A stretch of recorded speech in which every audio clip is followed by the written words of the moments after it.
Welcome to the castle, everybody. This is Nightsaber Z42, and this is Character Vault, where I go through the entire character creation process for various RPG systems. And today, we're going to be taking a look at the Marvel Multiverse role-playing game. This is going to be the core rulebook by Matt Forbeck and a bunch of other people from the Marvel Studios. So let's crack this book open and see what is all involved in the process. Now, some books have the character creation process at the very beginning of the book, and then they go through how to play.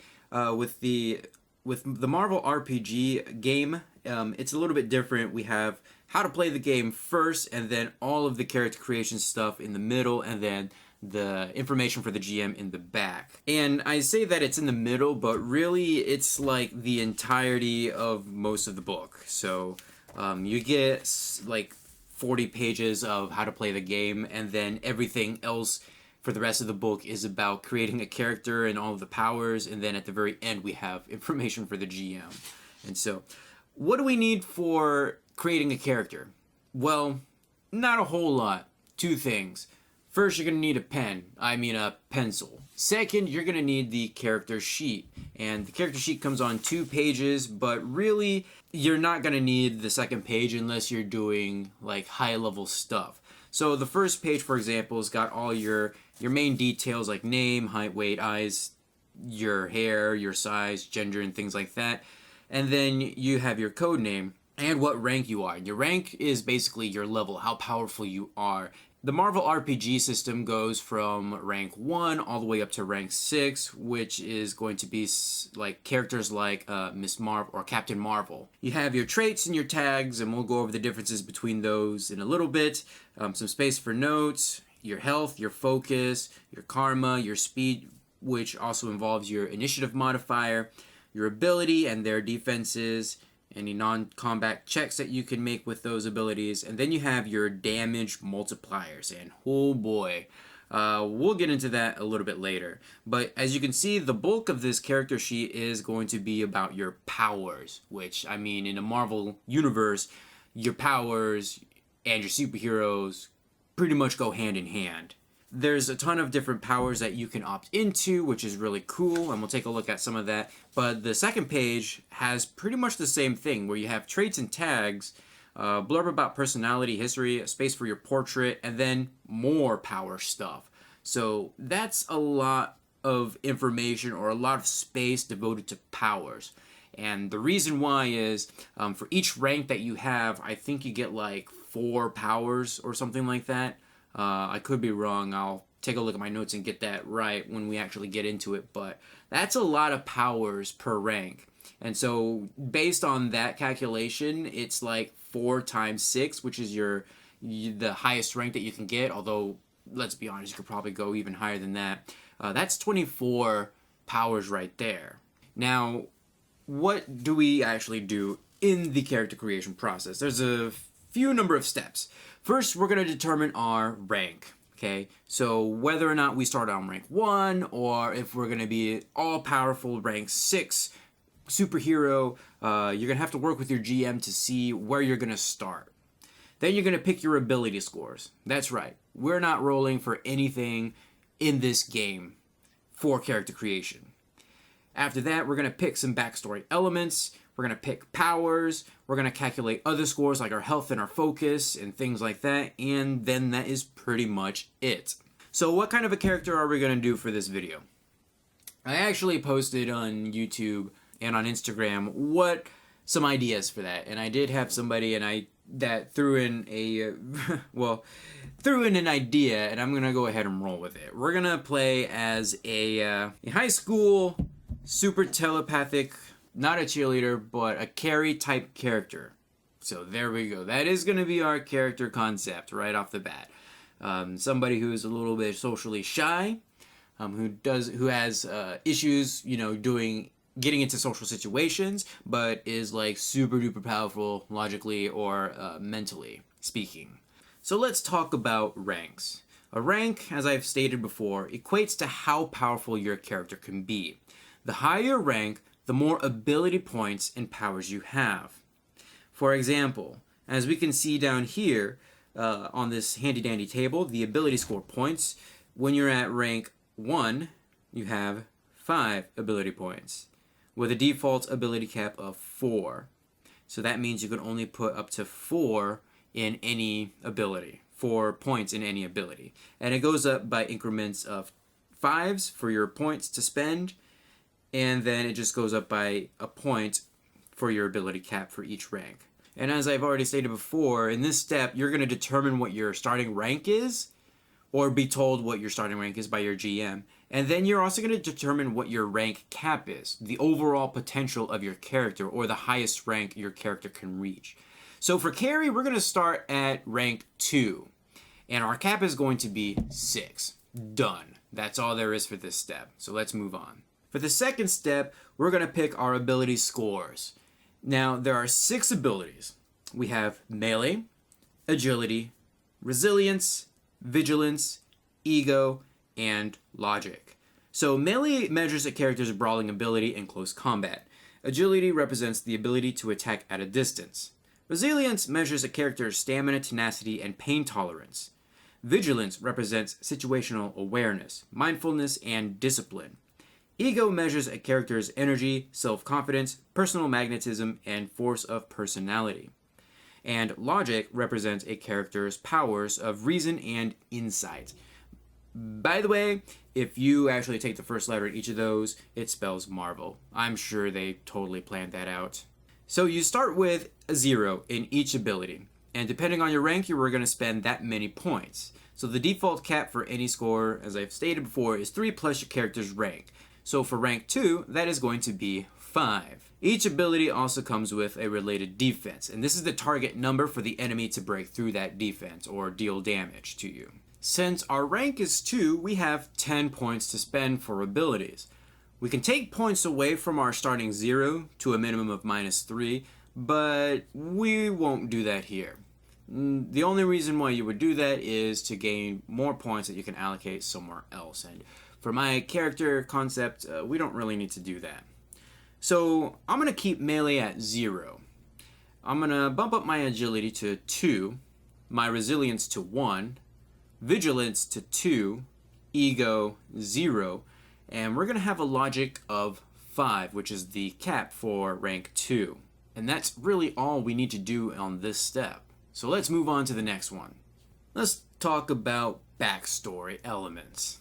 Simply put, this is the character's origin and their occupation. Origins provide tags and traits as well as suggestions for occupations and powers. Occupations provide tags and traits. But what are tags and what are traits?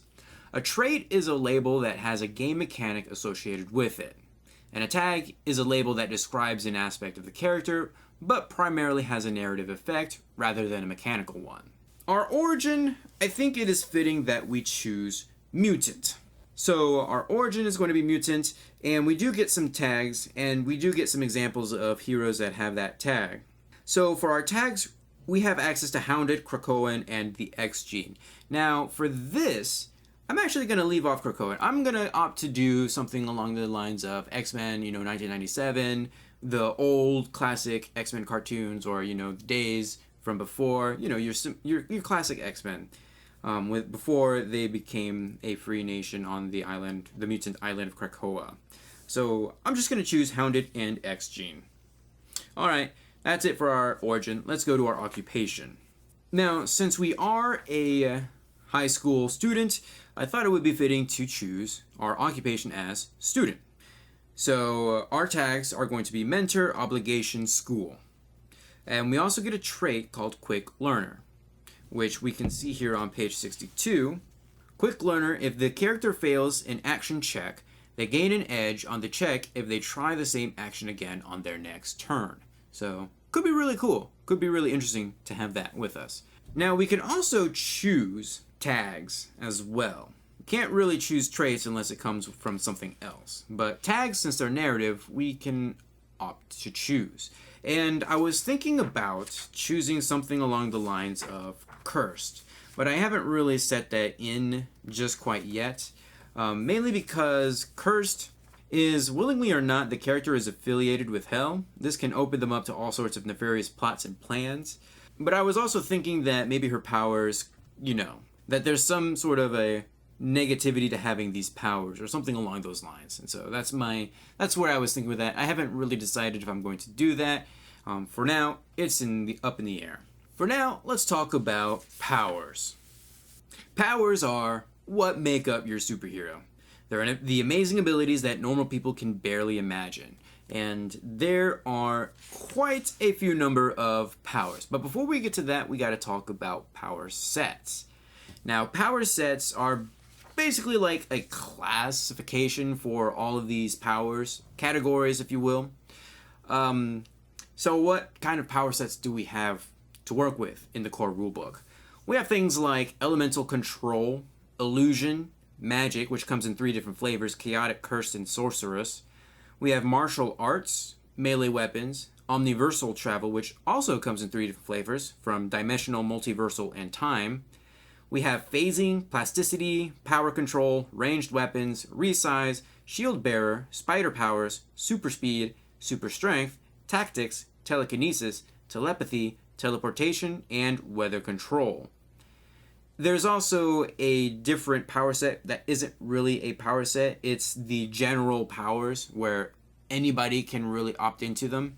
Even if you're normal, like Phil Coulson or something like that, all characters do have access to that.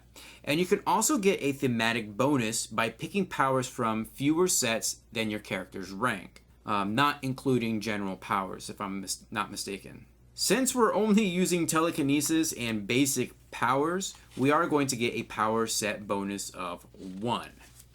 Now, I will say that there are some power sets that do have their own special rulings. For example, resizing, when you shrink or when you grow, that's going to change your defenses and also your damage multiplier. So you're going to want to keep those tables handy. Since we are rank 2, we do get 8 powers to play with right off the bat. And if we get that theme bonus, we're going to get 1 extra power because we're only using telekinesis and basic powers. Basic powers doesn't really count, so that means we get 1 extra power. So let's go over to the telekinesis table, and you can see all the different powers that are involved in this power set. Now, also at the very end of the book, in the appendix, or the appendices, I think there's only one, you get a nice little chart that describes the rankings of these powers. So if I go to telekinesis, right off the bat we have telekinetic manipulation and levitation. If we wanted to get telekinetic attack, we need telekinetic manipulation, which comes before it, and then we need to be at rank 2. And then there are some that we have to be rank 3 for, or rank 4, or rank 5. So there are prerequisites. And this is where I say that you're going to have to be very careful of. This is kind of like Star Wars from Fantasy Flight, where there are talents in the talent trees that give a general description of what that does, but you actually really have to read the full text to get all of the benefits or even some of the negatives, the negative stuff that goes with it. So within our telekinesis table, we're going to take telekinetic manipulation, obvious because we need that to unlock everything else, and we're also going to take levitation.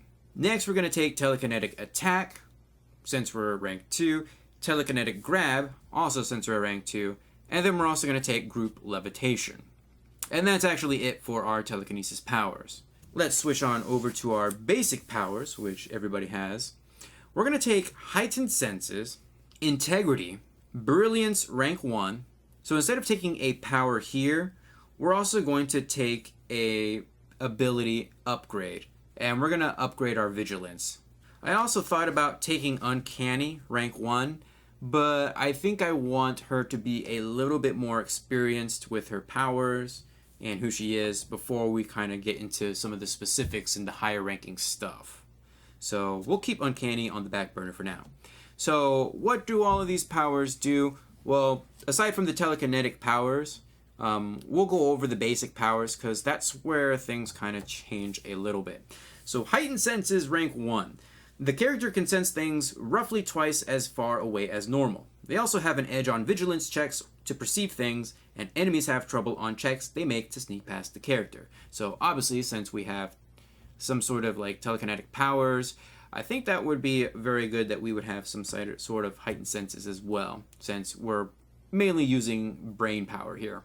With integrity, the character can use their logic defense score against ego attacks too, which is really good since our ego is pretty much non-existent. And then for brilliance rank 1, the character adds +1 to their logic damage multiplier, and they gain a +1 bonus to logic checks other than attacks.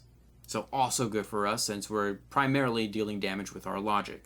That's really it for our powers. Again, this is probably the most comprehensive aspect of character creation. As long as you have a character concept in mind, it's pretty easy to start picking some of these powers, with the exception of the general basic powers. You are going to have to read into what some of those powers do and then make some decisions there. That is if you want basic powers. You don't have to take them, but they do kind of add to your character overall. And last but not least, we get to calculate our other scores. So our health is equal to 30 times our resilience. And since our resilience is 1, we have 30 health. Now there is a minimum of 10, so if your resilience is at 0, don't worry, you get 10 health. Which, in the whole grand scheme of things, isn't really that much in this game, so good luck. Our focus is equal to 30 times our vigilance. And our vigilance is 3. So next is our focus, and our focus is equal to 30 times the vigilance. And our vigilance is 3, so our focus is 90, which is actually pretty decent. Our damage multiplier is equal to rank times result on the Marvel die. So in this game, you actually roll 3d6 with one die being of a different color. That die that's of a different color is your Marvel die, and special things happen on that one, which we'll get into that aspect in my full review, but for now, all you need to know is that the damage multiplier is going to be equal to your rank, which for us is 2, and times the result on the Marvel die. So this is really where it gets complicated. So we actually have a damage multiplier that is going to be slightly different for every ability, or at least melee, agility, ego, and logic. Mainly because our logic is got some powers tied to it. So for melee, it's going to be D Marvel, which is Marvel die, times 2. That's standard. Our agility is going to be D Marvel times 2 plus 2. We do get to add our ability for damage purposes for that. Our ego is D Marvel times 2, since we don't have a rank in that. And our logic is going to be D Marvel times 3, because one of our powers does upgrade our multiplier, plus 4, or actually it's plus 5, since our rank in that ability is 5. Our initiative modifier is equal to vigilance. So this means when you roll for initiative, you just add your vigilance to that. And our initiative modifier is going to be plus 3. For our size, well, what else needs to be said? Most people are average size, and so Carrie is also going to be of an average size. For speed, a character's base run speed is 5 spaces per round, so you do get to add plus 1 space for every 5 points that you have in agility. If they have a big trait, add plus 1. If they have the small trait, take minus 1. So our speed is going to be simply 5 spaces. And last but certainly not least is a character's base karma. Our base karma is going to be equal to our rank, which is 2.